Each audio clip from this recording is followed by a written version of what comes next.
Now, it seems to me like you've had a little bit too much fun just taking, excerpts from this and that and putting together music and just making it a whole lot of fucking fun.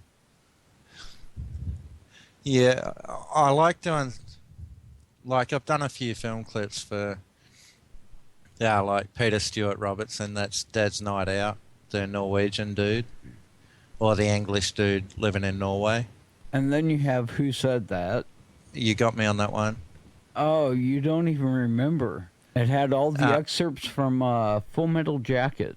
Yeah, that's a song that I called, yeah, Full Metal. Yeah, whenever I got it, it was Who Said That? Yeah, no problems.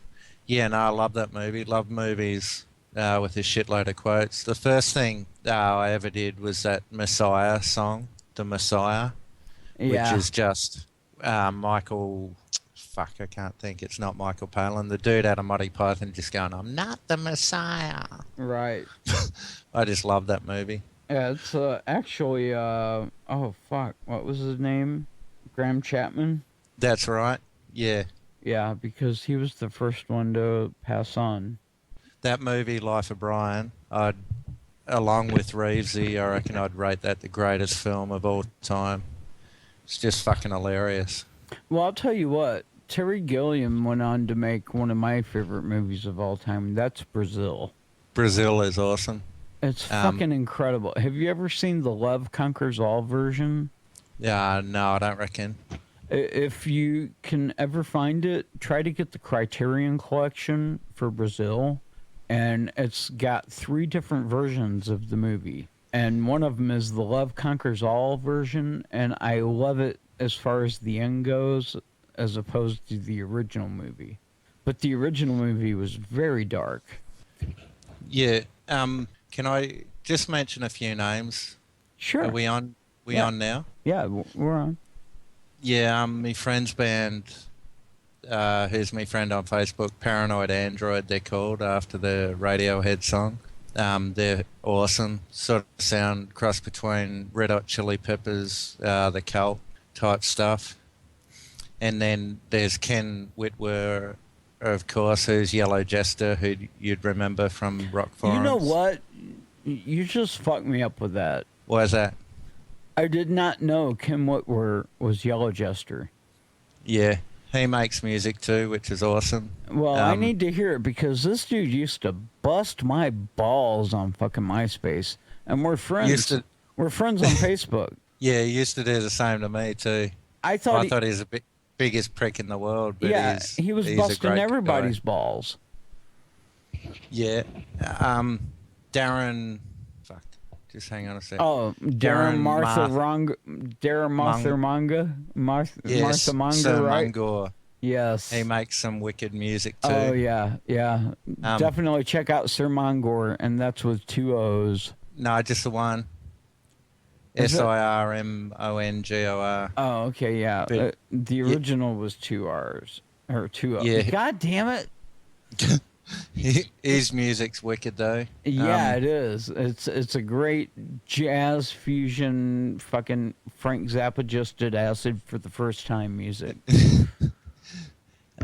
I'm just trying not to miss anyone out here, or I'll get shit canned again. Oh, not here, man. No, I did me musical friends one, and I missed out a few people.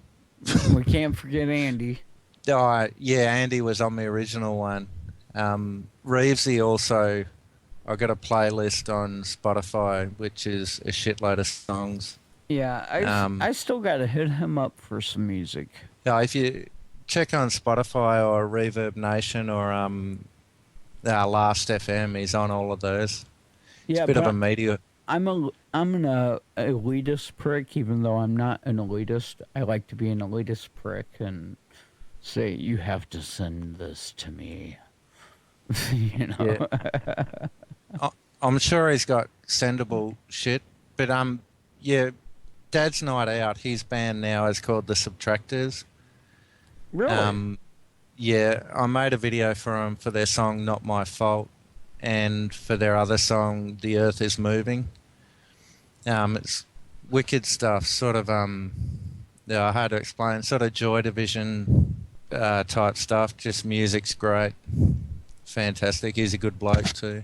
Yeah, Good fella. I remember him from the MySpace days and the Yeah, alternative music form.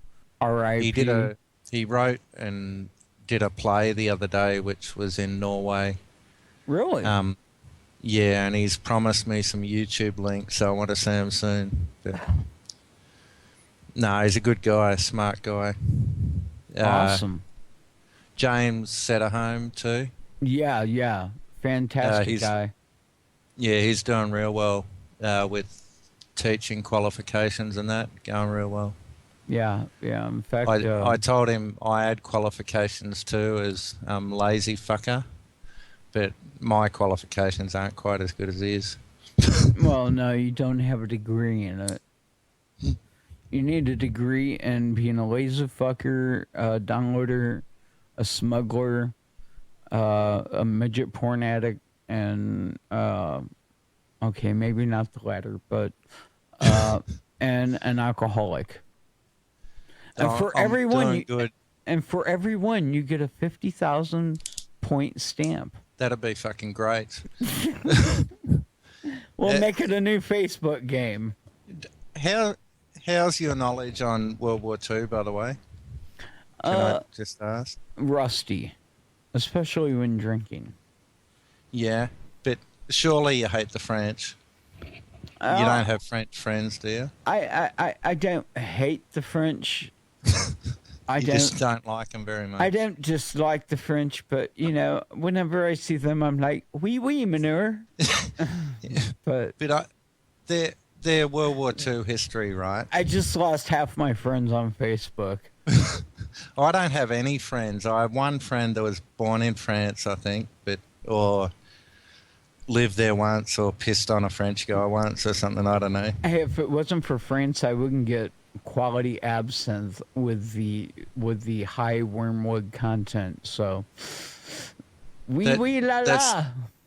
That's true. One of my friends from Italy told me about this. I think it's called Frangolino, which is strawberry flavored grapes. It's like this luxury sort of thing. I'm thinking about buying some. Sounds good to me. You there? Yeah. I just want to say a few quick things about World War II, the French. In World War II, like, they build this big wall to stop the Germans invading, right? With armaments and shit.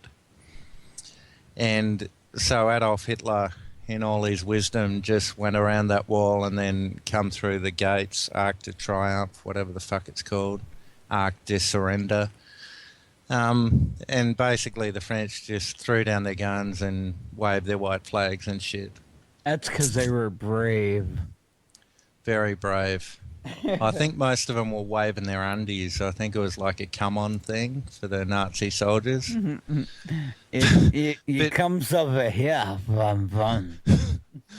But the funniest thing is, even worse than the French was the Italians, because the Italians started, they're like, yeah, we love you, Adolf. Yeah, Adolf, yeah, you're great. You're winning. Oh, you're losing. Yeah, we love you, allies. You don't change sides during a war. Japan had the decency to wait like 20 years before they changed sides. Right? Italy changed sides in one war, in World War II. It's like, oh, who's winning? Yeah, put money on that. Yeah, nah, that's shit. Well, it's one thing to surrender and be totally gay and be a cheese-eating surrender monkey. Well, I will admit to switching sides during the war. All That's right? just wrong. During the Iraq War, I was totally against George Bush invading Iraq on the context of weapons of mass deception. But yeah. Then the WMDs. But then I was okay with it whenever I found out he was a Satan worshiper and was actually a part of the Order of the Skull and Bones. And so I figured he would probably throw up his hands at a Rob Zombie concert too, with the horns and fists. So I thought he was an okay guy at that point. But the murder and desecration of an entire nation based upon falsification, I felt like defecation on the entire Republican race. No offense to my Republican friends out there who have a brain to think outside of the box and not inside it where the grinding fucking meat cleavers are. Now we're into politics, right? Oh, shit. How'd we get to that? Oh, fuck. We've been drinking. God damn it. Can I just bring up... It goes to religion, to politics, to fucking, nudists in a Boy Scout colony. I'm going back to religion in a sec, but can I just bring up Mitt Romney, right? Oh, because I want to. Romney. Mitt Romney, for a start, his name's fucking stupid, right? Oh, no. He's a genius at fucking manipulation. Yeah, but he's a fucking robot, and anyone that votes for him is just a dickhead. Seriously. Except if it's you, of course. But no, sorry, but I don't vote for cunts that are etch-a-sketches that make up whatever, one decade they're pro-gay, and then the next decade, oh no, anti-gay.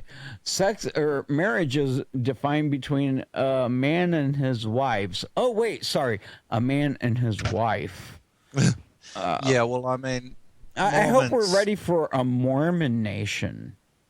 Yeah, or the Mormon War of 1875, was it? Have I got my dates wrong? 1875, 1879, something like that. Yeah. Yeah, basically you have 50 wives, you knock on people's doors. Sorry, 1838. I'll take that back. Yeah, 50 wives, knock on people's doors, and I piss out of them when they're having fun. Like, make them get up and answer the door and shit. Oh, and well, then pretend you got something for them. You can't do that in the U.S. You can't do that in the U.S. They'll have enough drum planes that'll fucking laser off your weenus whenever you're fucking peeing. Yeah, just the Mitt Romney thing. I'm not the biggest fan of Obama. But see, just because you're not a fan of a person doesn't mean you vote for the person that's opposing them. Like, and then you get all these Alex Jones knobs and they're like, oh, Ron Paul this, Ron Paul that. And I personally like Ron Paul, right? I do too. And it's a shame. You know why he didn't get in? Because he was too anti-government. Yeah, at this stage, though, I don't reckon that's a bad thing because... It isn't. The thing is that's what forced him out, is because the government is like the fucking mafia. Yeah. The other day when George Bush went to the White House and they presented that portrait to Obama, did you see that at all? Yeah. Oh, I thought that was nice. It's about the only time I've ever watched anything that's politics, and I thought, wow, that's nice. Yeah. Like, I just thought it was nice. The rest of it is mudslinging. Like, you have a Mitt Romney ad where he's quoting President Obama saying, if we're going to focus on the future, we need to take focus off the deficit. All right. In context, what that quote comes from is the last election, whenever Obama was quoting none other than the enormous John McCain, who said, so they took a quote that Obama used of John McCain's, quoting him, and isolated it for an attack ad, to make it sound like that's what Obama's saying. Can I tell you a story about John McCain? What's that? When I was over in Vietnam, right, this dude, I was at the temple of, who was it? Oh, this huge-ass temple there anyway. I think it was Ho Chi Minh, I'm not quite sure. And you've been all around that continent, haven't you? Oh, It was awesome. Like, Cambodia was way better, and that holiday in Cambodia, Dead Kennedy song did come to mind. People there Did were you fucking pack a awesome. wife? Nah, the people were just awesome, especially the people just out of the cities, the country people. Just friendly, just fantastic people. And I Nice. can't believe that they've lived through the shit that happened to them, and they're not like the Jews and whining about it all the time, but they don't. And I didn't say the word Jews. Um, No, they don't own NBC, and I did not say that. It was the drunk me that said that. that's right. I said Jubes, those lolly things, Yeah, sweets. and Jubes own NBC and CBS and ABC and all those fucking conglomerate channels that all you consumers watch out there for the comfort and glory of Two and a Half Men and whatever numbs your brain the most. I just got to bring up Mel Gibson here just for one moment in between John McCain's story. When you look at IMDb and Rotten Tomatoes and you see a rating on a Mel Gibson movie, i.e. Get the Gringo, his new movie, and it rates an 8.1 out of 10, right? You got to remember that 19% of the people that are reviewing that are Jews, so they're giving him a nothing. So basically, Get the Gringo, it's a 10. And if we're all held accountable for things that we said when we're drunk, the jails would be full. There wouldn't be people walking around. There wouldn't be careers. Yeah, and Mel Gibson as an artist is fantastic. And if you made a law where, every woman who's taken off her drawers at a party when she's drunk, there would be no female employees. That's right, and no contestants on American Idol. Exactly. And no judges because they've had both panties off. And no priests. Or archbishops. But with the John McCain thing, this dude anyway, He's had both panties off. I'm sure he has. But it sounds like he picked me up or something, but he didn't. He was a guy that rides around on a motorbike, and you sit on the back of the motorbike and you pay him and he takes you to shit. Sounds a lot like a prostitute, actually, but he wasn't. He was this nice dude, and he took me to this place, and it was where John McCain was arrested when he landed via parachute, right, in this lake. And they actually had a statue, an abstract type statue of a guy in a parachute, which was John McCain, at that lake, right? And I'm not shitting you. You think I'm shitting you. This is true. And then we went to the Hanoi Hilton, I think it's called. Is that where he... Should I call you Jane now? Was that Jane Fonda? Yeah. The Hanoi Hill, because she was Hanoi Jane here, Yeah, but the joint where McCain was tortured and shit, where he wanted to commit suicide. Yeah, Hanoi Hilton it was called. Went there, most boring fucking place in the world, seriously. No torture or anything? No, there was no nudity or shit. There was just mannequins in chains and shit. Sort of reminded me of Marilyn Manson concert. Well, that's the studio, so I mean that's nothing out of the ordinary. I went there and I'm totally psyched. I'm like, oh, this will be fucking good. And they've got his flight suit and parachute and shit, and his undies that he had wearing on his head or some shit. But nice. It is just the most boring thing ever. And the only thing I was interested in was the toilet, because it was fucking cold on the back of a motorbike, right? So I just go there. All I want to do, I pay to go in. I just want to go to the toilet. That's all I want. And then there's all this shit, aerial view of the Hanoi Hilton, rah-rah bullshit. I'm like, yeah, good. Where's the fucking toilets? Get in the toilets. Toilets were good, by the way. Give them a rating of probably about a 7.5 out of 10.